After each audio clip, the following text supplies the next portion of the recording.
grupo de estudantes da Faculdade de Agés da cidade de Guarantã do Norte. Eles são acadêmicos do 8º termo do curso de bacharelado em Direito. E hoje nós iremos tratar sobre o tema Intervenção do Estado na Propriedade Privada. E quem irá falar para nós sobre o tema são os acadêmicos Audrey Alves Santos, Cleide de Salles Oliveira, Leila Alves Ferreira, Leire Cristina Bertoncelli Balen, Tiago Pereira da Silva e Vinícius Fagundes Ferreira. Boa noite, sejam todos bem-vindos novamente, é um prazer revê-los. Boa noite. É um prazer Boa noite. O público adorou a participação de vocês no último programa, pediram muito que vocês voltassem com um tema novo e aqui estamos nós para falar hoje sobre um tema diferente que pouca gente conhece, que é a intervenção do Estado nessa propriedade privada. E é importante a gente começar entendendo sobre o que é a propriedade, né? Nós sabemos que o direito de propriedade ele é garantido a todos pela Constituição da República Federativa do Brasil, está previsto no artigo 5º, do seu inciso 22 e seguintes, onde fala sobre a função social, que consiste na utilização da propriedade urbana ou rural, em consonância com alguns objetivos sociais da determinada cidade, e ela vai impor limites ao direito de propriedade para garantir que esse exercício desse direito não seja prejudicial para o bem coletivo. E isso significa que uma propriedade rural ou urbana não deve atender apenas aos interesses do seu proprietário, mas também aos interesses de toda a sociedade. E o descumprimento dessa função não é sempre requisito para que tenha uma intervenção do Estado nessa propriedade, certo? Então, hoje nós iremos falar um pouquinho sobre esses instrumentos de intervenção do Estado, sobre como eles ocorrem, que essas intervenções elas ocorrem em decorrência do princípio da supremacia do interesse público sobre o interesse privado.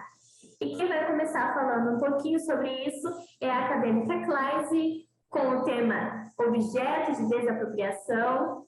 Claise, explica para a gente o que seria esse objeto de desapropriação. Olá, Gabi. Primeiramente, eu quero dizer que é um prazer estar aqui de volta, né, com vocês e poder explicar um pouco a respeito do objeto de desapropriação. Podem ser objeto de desapropriação as coisas passíveis de direito de propriedade, ou seja, todo bem móvel ou imóvel, público ou privado, corpóreo ou incorpóreo, incluindo-se aqui até mesmo direito geral, com exceção aos personalíssimos. Por exemplo, eu não posso ter a desapropriação do meu nome. Esse é um direito meu, é personalíssimo. Mas, assim, uma pergunta que sempre ouço, né, é se os bens públicos, se eles podem ser desapropriados. Eles podem, sim, ser desapropriados. Segundo o Decreto-Lei 33.654, o parágrafo 2º, a União pode desapropriar os estados e municípios. E os estados podem desapropriar os municípios, mas nunca pode ser ao contrário. Mas também tem assim, por outro lado, não são passíveis de desapropriação o dinheiro ou a moeda corrente nacional, excluindo-se aqui o dinheiro proveniente do estrangeiro, bem como moedas raras também. E um passarinho verde contou que a desapropriação ela é subdividida em alguns temas, é isso mesmo? Que eu ouvi dizer que tem um chamado desapropriação comum, é isso? Isso. O que seria essa desapropriação comum, Claise? Essa desapropriação comum, ela também é conhecida como clássica e ordinária. É aquela espécie geral contemplada no artigo 5º, no inciso 24 da Constituição Federal, que preenche os requisitos constitucionais da utilidade pública, necessidade pública, interesse social, indenização prévia e justa. Além disso, deve ser prescindida de pagamento e indenização prévia justa ou em dinheiro. Nesse caso, seria assim, a sua casa está numa localidade onde precisa ser construído, vamos colocar como exemplo, uma escola. Então, aquele local foi escolhido para ser desapropriado. Só que antes dele ser desapropriado, tem que caber a indenização. E essa indenização ela tem que ser antes do proprietário se retirar da casa e procurar outro lugar, né? Essa indenização ela é feita em dinheiro, né? E ela tem que ser um valor justo, é o valor que, por exemplo, se a sua casa vale 140 mil, ela não pode ser abaixo, o valor dessa indenização não pode ser abaixo desses 140 mil. E nós temos também a desapropriação especial, que a Leila vai falar um pouquinho sobre isso para a gente. Ela é subdividida também, né, Leila? Sim, ela é subdividida em desapropriação especial urbana e a desapropriação especial rural. Vou começar falando da urbana. A urbana ela está no artigo 182, parágrafo 4º, inciso 3º da Constituição Federal, e também na Lei 10.257 de 2001 do Estatuto das Cidades. A desapropriação especial urbana, ela fala, né, ela trata que só pode ser utilizada pelos municípios e refere-se aos imóveis situados em área urbana, que não estejam cumprindo a sua função social. O que seria essa função social? É um imóvel não edificado, subutilizado ou não utilizado. De fato, a Constituição assevera que a cidade com mais de 20 mil habitantes deve possuir um plano diretor, que ele é aprovado por lei municipal, sendo o instrumento básico da política de desenvolvimento e da expansão urbana. Desse modo, a propriedade urbana ela cumpre a sua função social, quando ela atende às exigências fundamentais de ordenação da cidade expressas nesse plano diretor, que toda cidade tem. Lá no artigo 41, Gabi, no inciso 3º do Estatuto das Cidades, ele fala que apenas os municípios que possuem o plano diretor, que no caso são as cidades com mais de 20 mil habitantes, podem se valer dessa modalidade de desapropriação. Se a propriedade não estiver cumprindo a sua função social prevista no plano diretor, algumas restrições serão instituídas pelo poder público municipal. Uma das restrições será a desapropriação urbana sancionatória, que tem caráter subsidiário, pois a Constituição Federal estabelece uma ordem sucessiva de medidas que devem ser observadas pelo poder público. Agora, eu vou dar uma explicada, Gabi, na função especial rural. Ela se encontra lá no artigo 184 da nossa Constituição Federal, e ela trata de modalidade de desapropriação que sanciona o proprietário que não cumpre a função social do imóvel rural, e somente pode ser utilizada pela União. Aqui a gente já vê a diferença, né?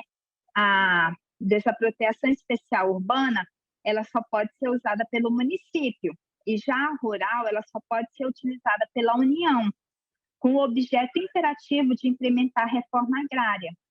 De acordo com a Constituição Federal, no artigo 186, a função social é cumprida quando a propriedade rural atende simultaneamente aos seguintes requisitos. Primeiro, aproveitamento racional adequado.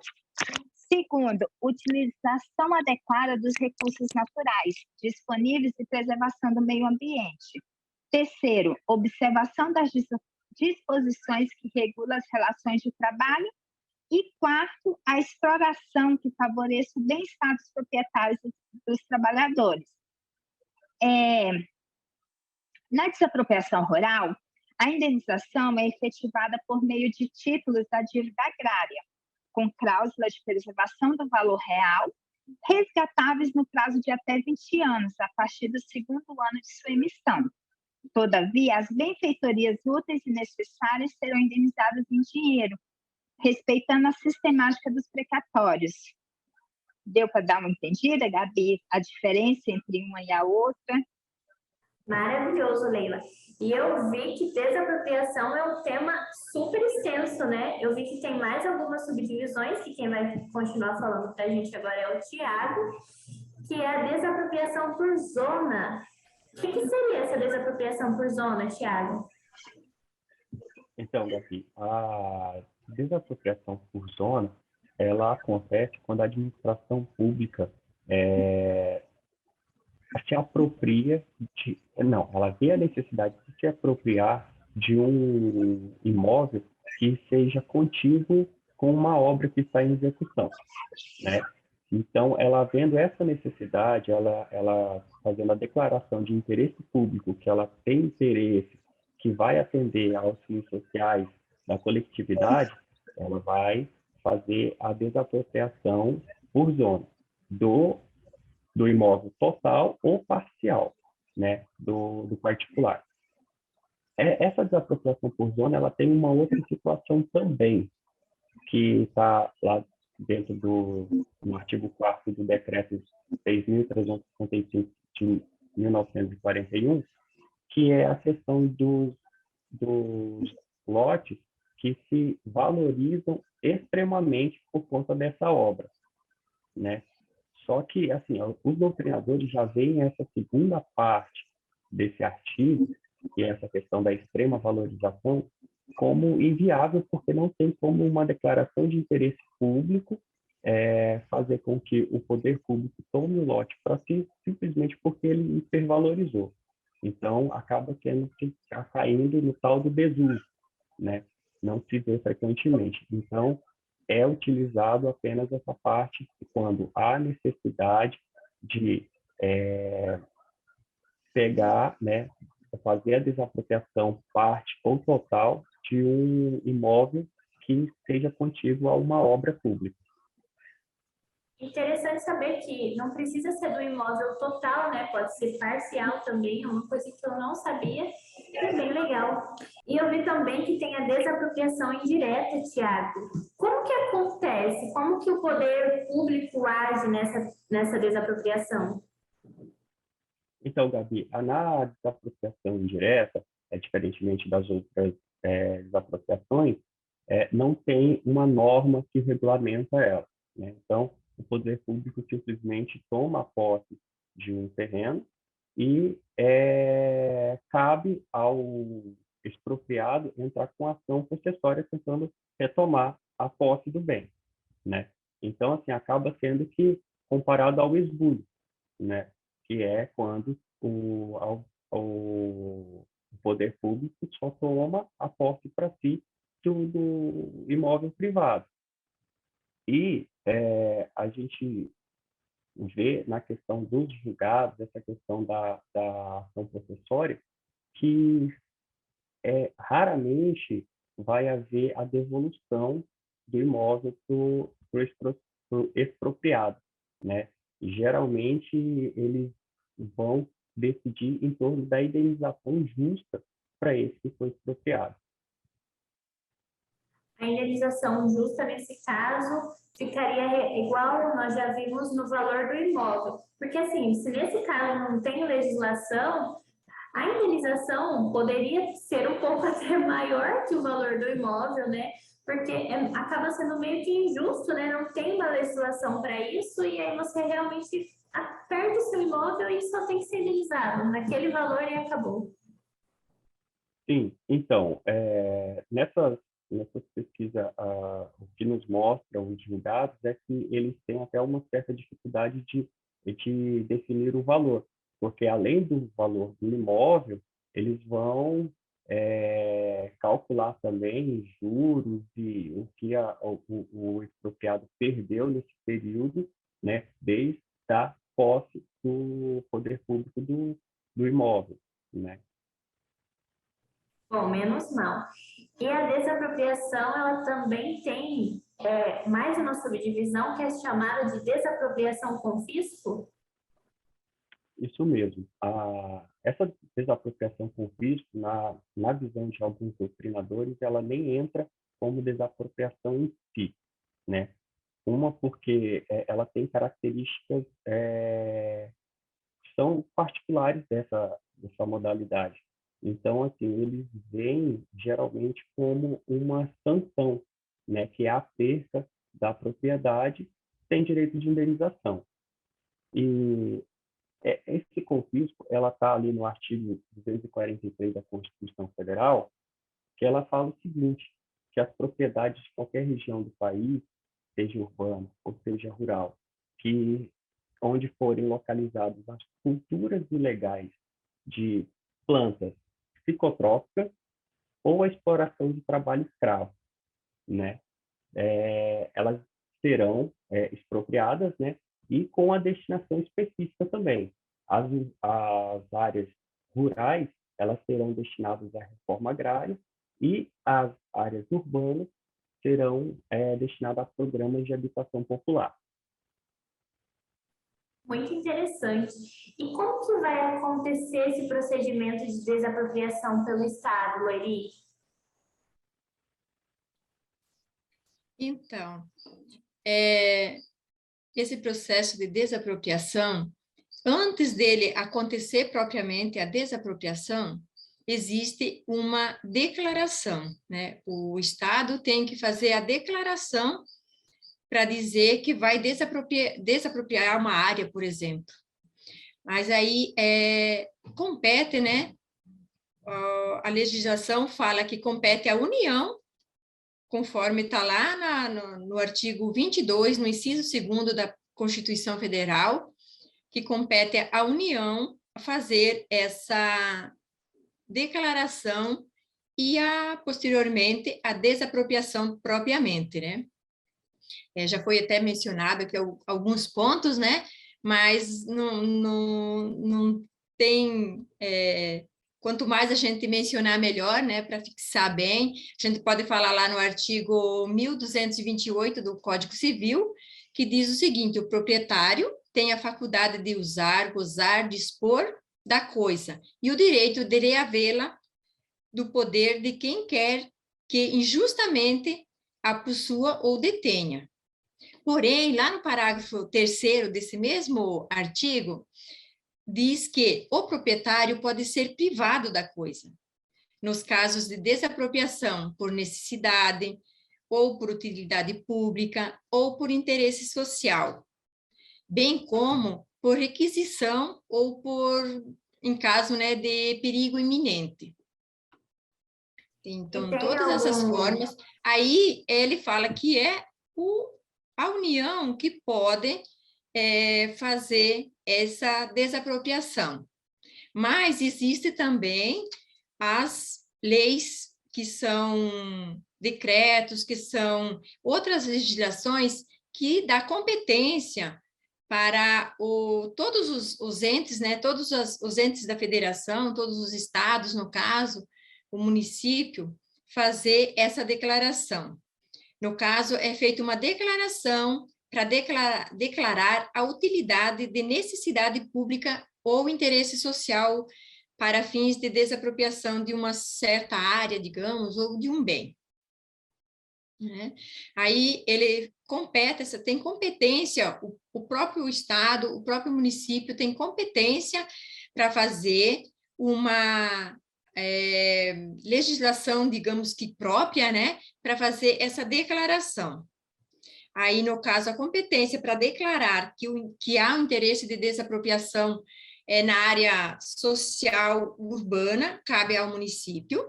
Se for no caso de uma desapropriação rural, aí é exclusiva da União. E existe, assim, duas fases, né? Duas fases para ser feito esse procedimento. Tem as desapropriações comuns, que e também tem as desapropriações especial, que é da área urbana. Aí, essa da área urbana, a Leila já até comentou, né? O Tiago também já fez uma parte da social. Na área rural, o que define esse procedimento é uma lei complementar, que é de 93, é a Lei 76. Mas, antes de qualquer forma, para fazer a desapropriação, existe a declaração, que não tem o fim da propriedade, mas, a partir da declaração, o próprio Estado, ele já tem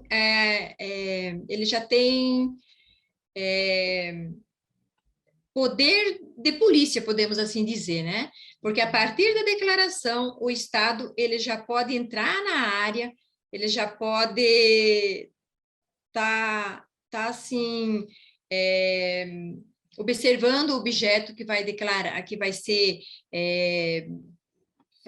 desapropriado. Então, a partir da declaração, ele já tem isso.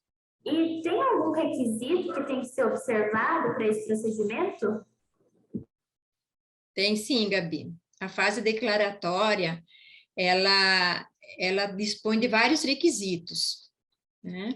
Para que ela seja regulamentada, ela tem 5 requisitos, né, que são importantes e que fazem parte dessa declaração. O primeiro seria a identificação do bem, né, do objeto que vai ser desapropriado. Essa declaração ela tem que ser de forma bem detalhada. Se for, digamos, uma área rural, ela tem que constar todas as benfeitorias que tem em cima dessa área, arvoredo, casa, o estado dessas benfeitorias, né, tem que ser tudo constado. Também tem que constar os recursos orçamentários que serão utilizados para a satisfação do direito do expropriado, né, do dono dessa área. Tem que dizer de que forma que vai ser adquirido esse orçamento, de que forma que ele vai ser, de onde que ele vai ser tirado para fazer o pagamento, né, no caso, para fazer a indenização do dono dessa área. Depois dessa feita a declaração, o Estado ele já pode estar entrando no bem, como eu já falei antes, né? Ele já tem o poder de polícia a partir desse momento. Porém, existe um prazo decadencial para que seja executado isso. Após a declaração, entra o estado de caducidade, no caso, digamos que seja o município. O município tem quanto prazo? Tem o prazo de 5 anos para executar essa desapropriação. Se for uma área de interesse social, o prazo é menor, o prazo é de 2 anos. Aí, se nesse prazo não for feita a desapropriação, o Estado ou o município, ele perde o direito. No caso, ele pode aguardar mais 1 ano, aí ele pode fazer novamente todo esse procedimento de declaratório de desapropriação. É um longo prazo para o Estado, né? Mas então, finalizamos todo o procedimento de desapropriação, certo? E agora nós vamos para uma nova forma de intervenção do Estado na propriedade privada, que é a servidão administrativa. Quem vai falar um pouquinho sobre essa servidão administrativa é o Vinícius Fagundes. Vinícius, o que é a servidão administrativa?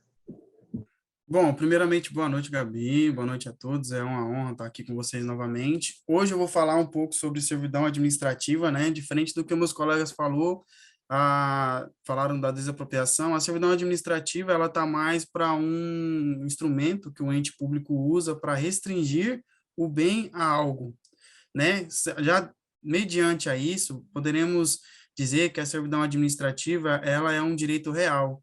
Sendo assim, ela tem um caráter perpétuo. A servidão administrativa, ela é muito fácil de se entender. Um exemplo muito prático que a gente conseguimos enxergar bem sobre isso é o caso o ente público usar o seu terreno ou usar a sua propriedade para instalar uma torre onde vai passar energia, né, para distribuir energia para certo ponto ou para certa localidade. Então, querendo ou não, ela tem aquele interesse maior, um interesse público, né, referente à sua propriedade. Querendo assim, então, a servidão, ela tem um caráter real, ou seja, ela tem um caráter perpétuo sobre a propriedade alheia. Com isso, podemos dizer, então, que mesmo que essa propriedade seja vendido ou seja passado para outra pessoa, ela continua com a servidão na matrícula. É tanto que a servidão administrativa, quando ela é feita, quando o ente público faz uso dela, essa servidão tem que estar em matrícula, em cartório de registro de imóveis, né? Então, tipo assim, tem lá específico que aquela torre, ela é do ente público, ela tem a servidão daquela situação. A servidão administrativa, ela pode ser, como que eu vou te dizer? Ela tem uma indenização prévia, né? Então, tipo assim, o ente, que nem a nossa colega Lori falou, ela segue quase o mesmo rito da desapropriação. A diferença é que o ente público, quando ele tem o interesse de fazer a servidão de um bem, ele faz o quê? Acontece a declaração, né, o ato declaratório que vai acontecer sobre aquela servidão. Com isso, como ele tem indenização prévia, o ente público calcula o valor que ele acha razoável, que ele haja legítimo, né, a indenização, e aí ele vai e informa o proprietário. Beleza. Acontecida essa situação, aí a gente passamos para a fase da execução. Soube que ela é dividida em 4 requisitos, não é mesmo, Fagundes? Mas a gente vai deixar para você explicar esses requisitos logo após o nosso intervalo, então fiquem ligadinhos aí, acompanhem a mensagem da nossa faculdade e nós já voltamos. Olá, eu sou a Beatriz Volgado e sou acadêmica de Biomedicina da Faculdade Ages.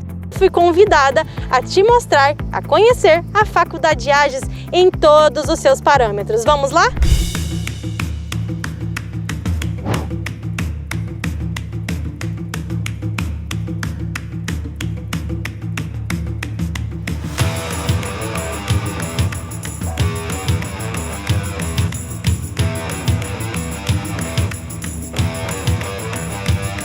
Pronto, chegamos aqui na Clínica Escola da Faculdade Ages e nós vamos apresentar para você rapidinho como funciona aqui e sobre os coordenadores que estão no comando dos alunos para terem aulas práticas. Vamos lá?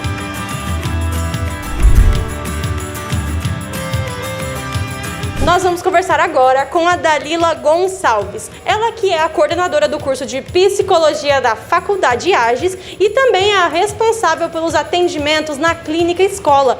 Vamos entender um pouquinho sobre esse curso e saber as expectativas dela para o ano de 2022. Dalila, você está animada para o próximo ano? Sim, né, nós estamos aí com a expectativa bem elevada para o próximo ano, né, levando em consideração que já vai ter um retorno das aulas presenciais, os alunos novamente em sala. Então as nossas expectativas são muito boas e tomara que dê tudo certo e que acabe a pandemia, né? Faça um convite para o pessoal que está assistindo a nossa matéria para poder vir estudar psicologia na Faculdade Ages. Bom, então se você quer conhecer um pouco sobre o comportamento humano, sobre habilidades sociais, sobre um autoconhecimento, venha para a Faculdade Ages e faça o curso de Psicologia. Nós vamos conversar agora com a professora Maria Isabela, que é responsável pela área de Fisioterapia da Faculdade Ages. Vamos lá? Chegamos aqui na área de Fisioterapia da Clínica Escola da Faculdade Ages. Ela que é comandada pela professora Maria Isabela, ela é a coordenadora e também uma das responsáveis pelas aulas práticas aqui na parte de Fisioterapia da Clínica Escola. Vamos lá conversar com ela?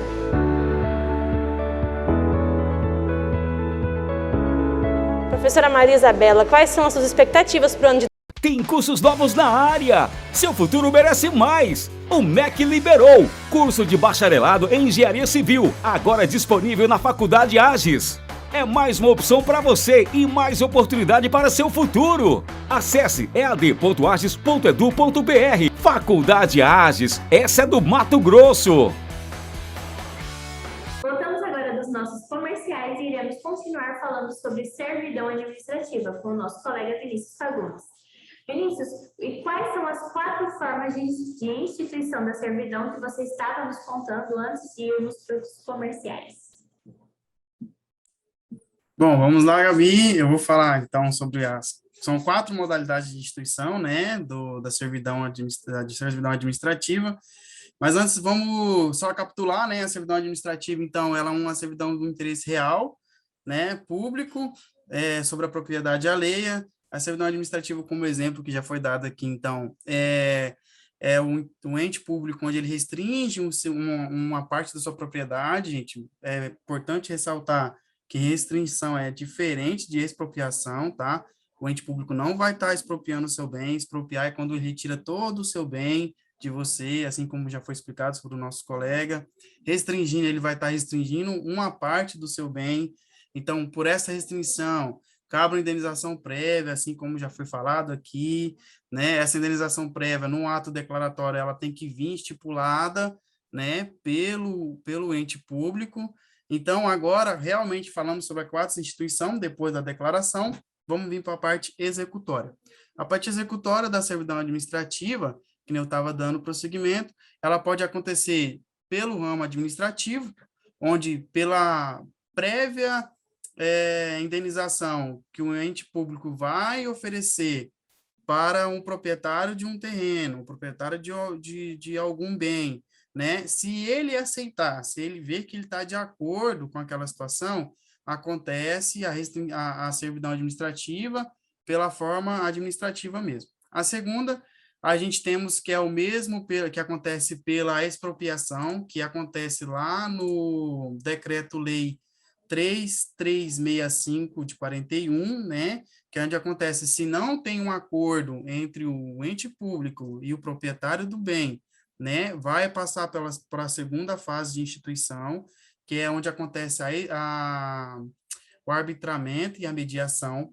Não acontecendo um acordo entre na instituição do arbitramento e mediação, a terceira instituição que poderá ser usada é a via judicial, onde não acontecendo um acordo entre o ente público e o proprietário do bem, aí os dois ingressam, né, na via judicial, onde acontece toda aquela situação, onde ali eles vão mostrar o interesse de um, de outro, entendeu? Aí é isso que acontece. O outro é para imposição legal, que é por lei específico, né, que esse é o último. Esse que é pela imposição legal, que é por lei, vale destacar que ele tem que estar em registro de imóveis, ou seja, no cartório, né? Depois, por mais que seja acontecido, né, a servidão de forma consensual, ou de forma onde os dois ali acordaram, onde os dois entraram em um acordo, também tem um registro, mas o por lei ele já vem em registro, né, em cartórios de imóveis, e essas são as 4 instituições que temos, né, da servidão administrativa.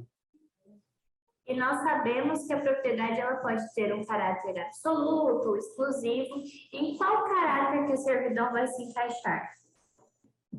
Bom, para explanar um pouco sobre isso, Gabi, a gente tem que falar um pouquinho só sobre limitações, né, que é uma outra, um outro instituto restritivo, né, a limitação, né, só dando um breve, não vou me aprofundar muito nessa situação, a limitação é onde o ente público ela coloca uma limitação em um bem. Um exemplo bem específico vamos supor que no estado de São Paulo, ou em qualquer estado, tenha lá que a limitação é que o prédio tem que ter, um prédio que vai ser construído novo tem que ter 8 andares, ele não pode passar de 8 andares. Isso acontece a limitação, e a limitação, ela diferente da servidão administrativa, ela tem um caráter absoluto, né? Que o direito à propriedade, quem tem o direito à propriedade, ele tem um caráter absoluto e exclusivo. A servidão, ela goza do direito exclusivo da propriedade. Ou seja, para ficar bem claro na mente de vocês, a gente vai usar o caráter exclusivo bem assim, ó. Você pode fazer e deixar de fazer o que você quiser com a sua propriedade. Não vai usar ela para meios ilícitos, né? Plantar droga também, né? No seu terreno também tem isso, que aí é ilegal, né? Pelo amor de Deus, gente. Vamos lá, né? Você pode usar a sua propriedade como você bem entender, né? Tirando essa parte ilícita aí. Então, quando o ente público ele faz a servidão administrativa do seu bem, significa que ele está usando esse bem junto com você. Ou seja, você vai usar o seu bem, mas lá tem uma restrição onde o ente público colocou, que nem o exemplo que já foi dado por mim, uma torre onde vai passar energia para outras pessoas, onde tem aquele interesse público. Então, a servidão, ela goza do caráter exclusivo, onde ela vai fazer esse uso junto com você. Ou colocar um exemplo bem mais clássico também, que a gente vê na doutrina até, é quando tem um muro e ali o ente público faz uso desse muro para colocar o nome da placa da rua, né? Ou faz o uso do subsolo ali, do seu terreno para passar gás natural, e assim temos esse uso exclusivo, né? Do caso do caráter da propriedade, onde o proprietário tem esses dois, o exclusivo e o absoluto. Lembrando que o absoluto, há limitações, ele faz uso, né? Não vou me aprofundar muito nessa situação. A limitação, ela faz já o uso, né, do caráter absoluto da propriedade, e a servidão administrativa, ela faz uso do caráter exclusivo da propriedade. Certo. Nós iremos agora para o próximo tema, que é chamado de tombamento. É isso aí, Aldrin? Já que é para tombar, tombei? Sim, Gabi. Boa noite, colegas. Esse tema. Vamos, então, falar sobre tombamento. O que seria o tombamento, Aldrin? Bom, primeiramente, gostaria de agradecer a oportunidade de estar aqui novamente, né? E dizer a frase do grande educador Paulo Freire, né? Não há saberes menores nem maiores, há saberes diferentes. E acredito que hoje, juntamente com os nossos colegas, a gente pode estar cada um agregando no conhecimento do outro. Bom, já que é para tombar, vamos tombar, né? O tombamento, ele é um instituto que visa proteger os bens que compõem algum valor histórico, artístico, cultural, até mesmo arquitetônico, né? E ambiental. Eles têm um valor também afetivo para a população, sendo caracterizado também pela intervenção do Estado, né, na propriedade, e também regulamentado pelo direito público, né, sendo um ato totalmente discricionário da administração pública. Eu acredito que o tombamento, dentre todos os temas falados aqui, que já foram ditos e os que serão ainda falados, é o que a população mais conhece, né? Da onde que veio essa palavra tombamento? É até interessante, né? O vocábulo tombamento ele é de origem portuguesa, né? E foi utilizado justamente para o sentido de registrar algo que é de valor para a comunidade, para a população, né? Protegendo através de cada legislação específica. Então, isso também veio dos portugueses, né? E cita para a gente um pouquinho como que vai se proceder esse processo de tombamento, como que acontece? Bom, o ato de tombamento ele deve ser precedido de um processo administrativo, né? No qual serão apurados os aspectos que vão materializar a necessidade da intervenção da propriedade privada, né? Para a proteção do próprio bem tombado. Então, isso depende de um processo e, como demanda todo o processo, tem os seus requisitos, né? As suas delongas, os seus... Enfim. E como a gente já viu em desapropriação, o tombamento ele também é subdividido em alguns tipos? Como que é? Ele é subdividido em 6 tipos de tombamento, né? Tem o tombamento voluntário, né? Que a própria pessoa fala, não, isso aqui é muito importante para o meu bairro, para a minha cidade, e eu mesma quero que vocês, da prefeitura, do ente, né, público, tombem esse bem. Então, é um ato voluntário. Há também o ato compulsório, né, no qual o tombamento compulsório ele ocorre quando o poder público realiza essa inscrição do bem como tombado, mesmo diante da resistência da população ou resistência da pessoa que tem aquele bem, né? E tem o provisório também. O provisório, ele já é quando o processo administrativo já está instaurado, né, pela notificação do poder público, e com isso fica naquele meio termo, né? Ainda vai ter o trânsito julgado, não teve, mas está no ato provisório. E tem o definitivo, quando ele cessa, né, no trânsito julgado e é dado como tombado, pronto, acabou, não tem mais como voltar atrás. E tem o geral, né, que ele incide de mais de um bem para ser tombado. Um exemplo é um bairro, uma cidade, né? E tem o individual, que pode ser uma casa, um bairro dentro de uma cidade. Se eu não me engano, tem uma cidade brasileira que foi tombada, né, inteira. Exatamente, Olinda, no Pernambuco. Inclusive, ela foi tombada em 1982, né? Por quê? Porque ela é famosa, né, por suas obras renascentistas, pelo carnaval e aqueles bonecos gigantes de rua, enfim.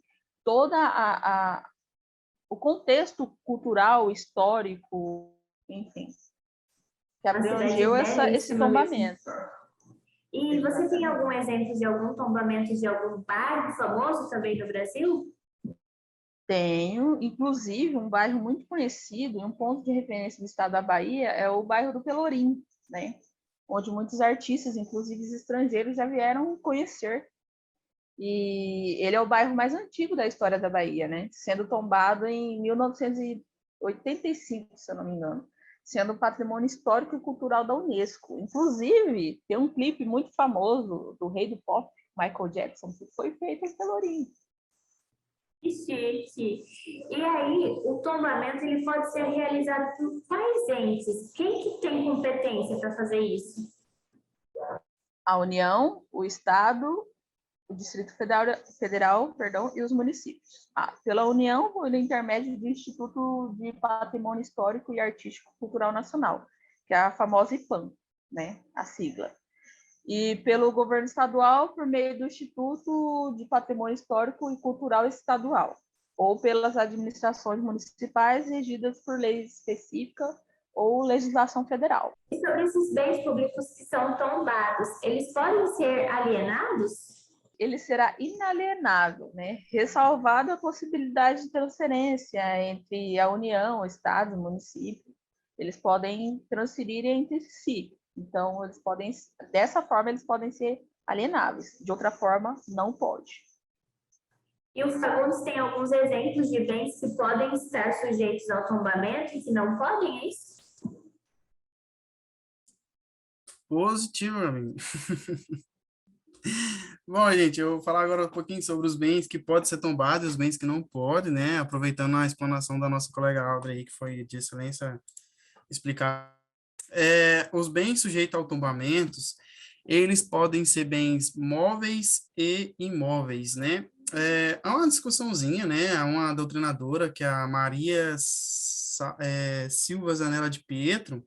Ela, além de bens móveis e imóveis, ela alega que os bens imateriais podem ser sujeitos ao tombamento, né? Tanto os públicos como o privado. Vale destacar que ela é a única doutrinadora que defende as situações que bens imateriais podem ser sujeitos a tombamento, né? Até porque, meio assim, colocando assim, se a gente for pensar por esse lado, os bens imateriais, eu vou trazer alguns exemplos para vocês de bens materiais. Eles são aqueles, tipo, bens materiais, a gente pode pensar em dança, música, linguagem, culinária, né, rituais, festas, freiras e lendas. Então, se a gente for olhar por esse lado, assim como o doutrinador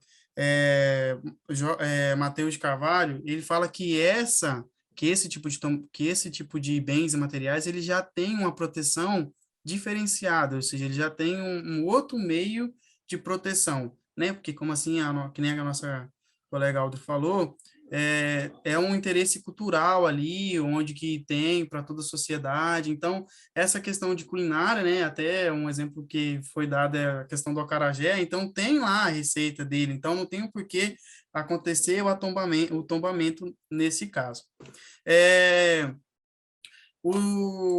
Outra coisa bem importante que eu queria dizer é que os bens que não podem ser sujeitos aos tombamentos são as obras de origem estrangeira que pertencem às representações diplomáticas.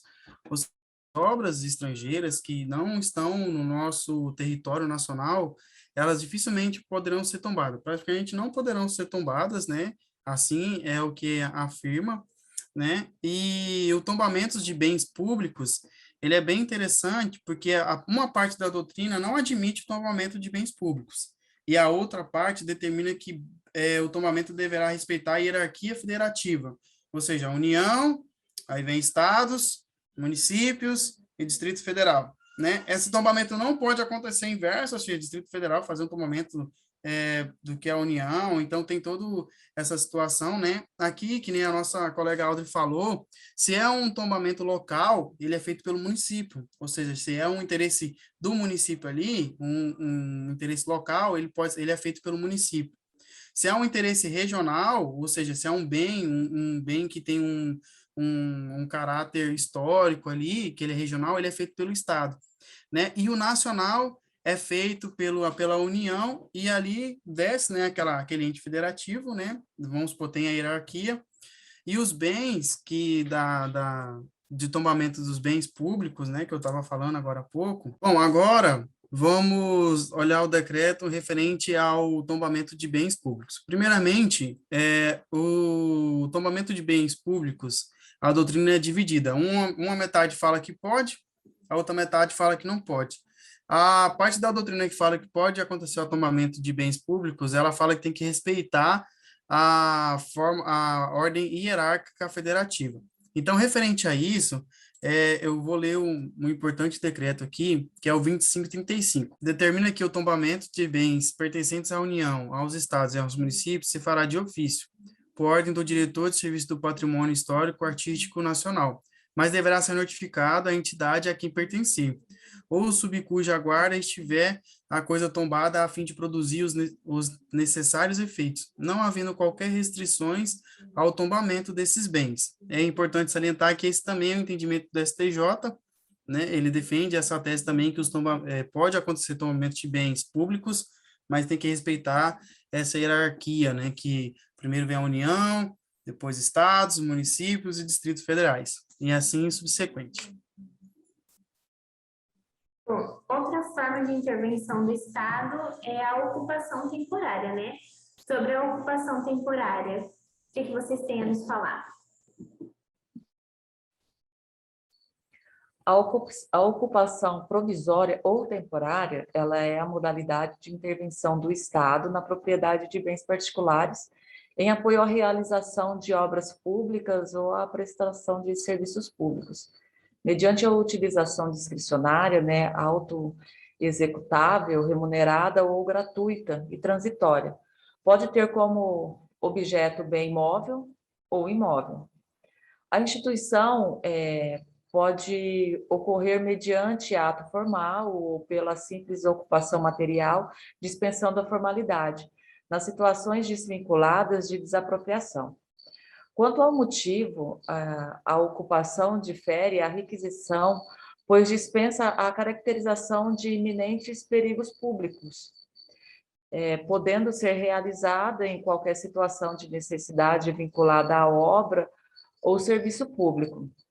A respeito da indenização, quando a ocupação for vinculada à desapropriação, o artigo 36 do Decreto-Lei número 3.366/41 fala em ocupação remunerada, devendo-se considerar obrigatória a indenização.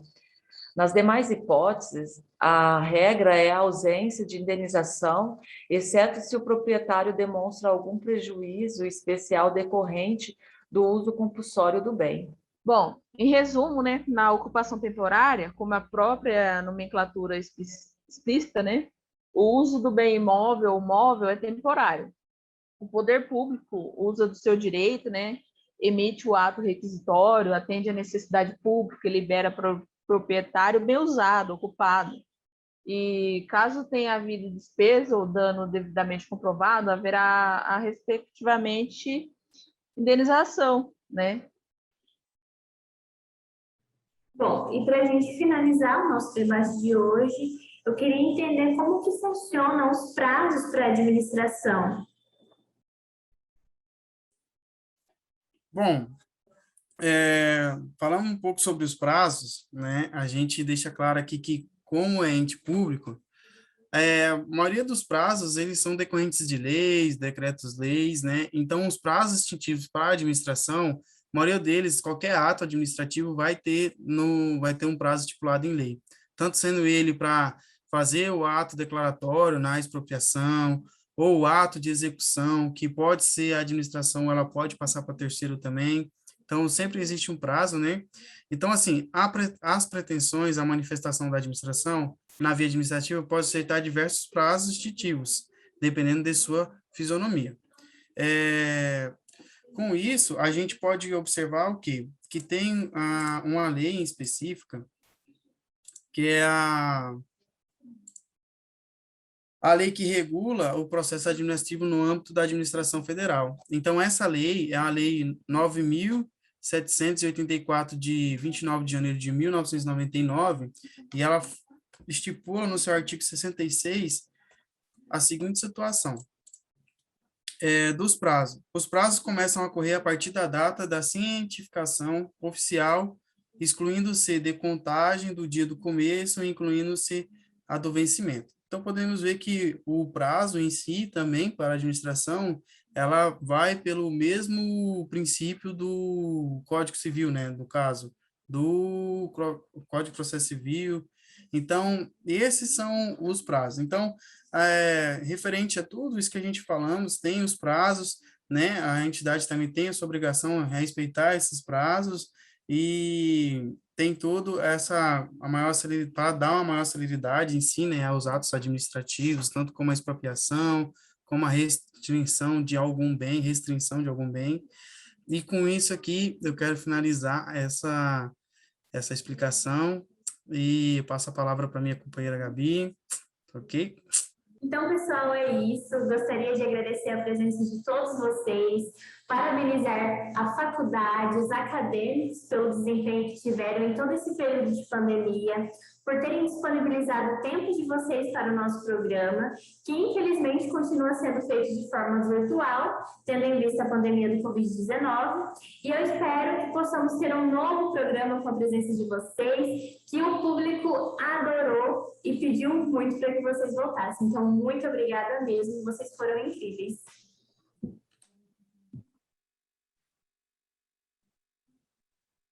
Nós que agradecemos a oportunidade de participar novamente do seu maravilhoso programa, com a grande audiência. Espero que dê muito certo e nos chame novamente, que a gente tem uma grande honra de participar do seu programa. Muito obrigada. Já estão super convidados, viu? A gente vai organizar aí um novo tema para vocês virem participar novamente.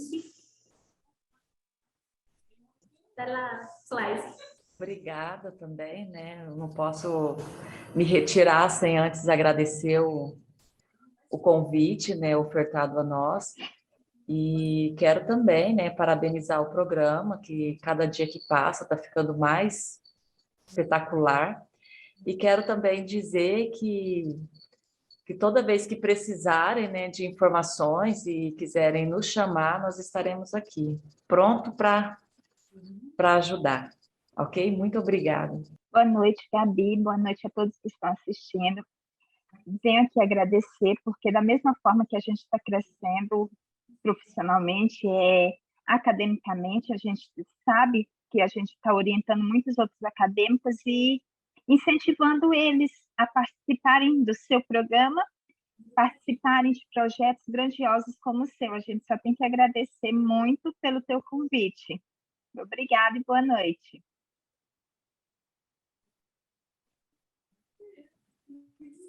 Boa noite, Gabi. Olha, é um prazer estar participando pela primeira vez do seu programa. Espero estar voltando em uma próxima oportunidade. E como os colegas têm falado, é muito importante esse bate-papo para a gente tirar dúvidas sobre assuntos relacionados ao direito. Então, só tenho a agradecer e espero retornar na próxima. Bom, boa noite, Gabi. Boa noite a todos. Foi um prazer de novo estar aqui, né, nesse debate maravilhoso que temos essa noite, onde tratamos vários assuntos, onde mostramos nossos conhecimentos, né, onde cada um compartilhou um pouco do conhecimento que entende, né, assim como a Lila falou que a gente vem crescendo, cada dia mais a gente vem crescendo na nossa área profissional e um pouco do conhecimento que a gente vem adquirindo, a gente vem passando para as pessoas que vêm estar assistindo, que elas aproveitem muito, que agora elas vêm entender que quando elas vê uma torre, né, no meio de uma vegetação onde passa o fio, ela sabe por que aquela torre está ali, ela sabe que tem um ato, né, da administração em referente a isso, então, da desapropriação, todos os direitos que as pessoas têm ou não têm, que a administração pública tem sobre o bem. Então, eu quero agradecer, espero voltar em breve com novos temas, né, e agradecer pelo convite mais uma vez.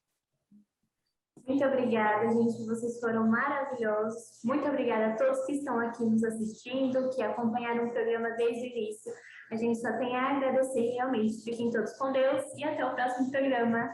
Tchau! Então, pessoal, é isso. Gostaria de agradecer a presença de todos vocês, parabenizar a faculdade, os acadêmicos pelo desempenho que tiveram em todo esse período de pandemia, por terem disponibilizado o tempo de vocês para o nosso programa, que infelizmente continua sendo feito de forma virtual, tendo em vista a pandemia do Covid-19, e eu espero que possamos ter um novo programa com a presença de vocês, que o público adorou e pediu muito para que vocês voltassem. Então, muito obrigada mesmo, vocês foram incríveis.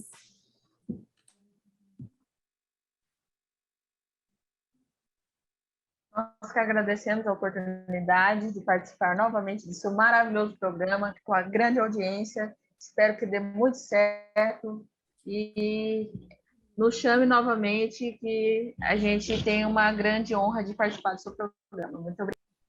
Já estão super convidados, viu? A gente vai organizar aí um novo tema para vocês virem participar novamente. Vai lá, Flaís. Obrigada também, né? Eu não posso me retirar sem antes agradecer o convite, né, ofertado a nós. E quero também, né, parabenizar o programa, que cada dia que passa está ficando mais espetacular. E quero também dizer que toda vez que precisarem, né, de informações e quiserem nos chamar, nós estaremos aqui, pronto para ajudar. Ok? Muito obrigada. Olá, eu sou a Beatriz Volgado e sou acadêmica de Biomedicina da Faculdade Ages. Fui convidada a te mostrar, a conhecer a Faculdade Ages em todos os seus parâmetros. Vamos lá?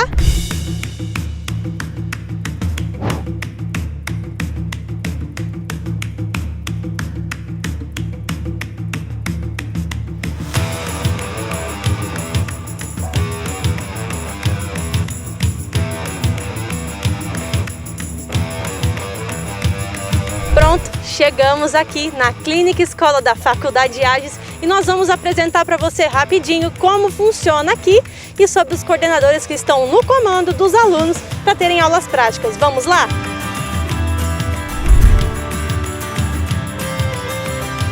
Nós vamos conversar agora com a Dalila Gonçalves. Ela que é a coordenadora do curso de Psicologia da Faculdade Ages e também é a responsável pelos atendimentos na Clínica Escola. Vamos entender um pouquinho sobre esse curso e saber as expectativas dela para o ano de 2022. Dalila, você está animada para o próximo ano? Sim, né, nós estamos aí com a expectativa bem elevada para o próximo ano, né, levando em consideração que já vai ter um retorno das aulas presenciais, os alunos novamente em sala. Então, as nossas expectativas são muito boas e tomara que dê tudo certo e que acabe a pandemia, né? Faça um convite para o pessoal que está assistindo a nossa matéria para poder vir estudar psicologia na Faculdade Ages. Bom, então se você quer conhecer um pouco sobre o comportamento humano, sobre habilidades sociais, sobre um autoconhecimento, venha para a Faculdade Ages e faça o curso de Psicologia. Nós vamos conversar agora com a professora Maria Isabela, que é responsável pela área de fisioterapia da Faculdade Ages. Vamos lá? Chegamos aqui na área de fisioterapia da Clínica Escola da Faculdade Ages. Ela que é comandada pela professora Maria Isabela, ela é a coordenadora e também uma das responsáveis pelas aulas práticas aqui na parte de fisioterapia da Clínica Escola. Vamos lá conversar com ela?